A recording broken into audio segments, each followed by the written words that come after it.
kasi na-mention po kanina ni Rep. Adyong na yung interpretation po nila ng bloodbath is medyo violent daw po. Para po sa inyo sa defense. Opo, I think it's not my definition, but actually the Vice President's definition that's important.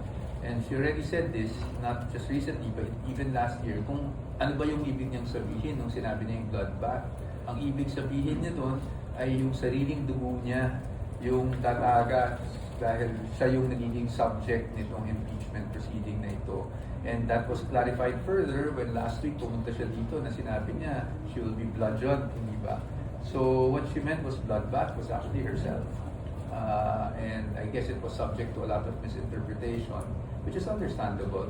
But I think the Vice President has since clarified that for the public. So, Attorney, bloodbath hindi para makapanakit ng Vice President? Definitely hindi. Wala naman pong ganyang insinuation ng Vice President.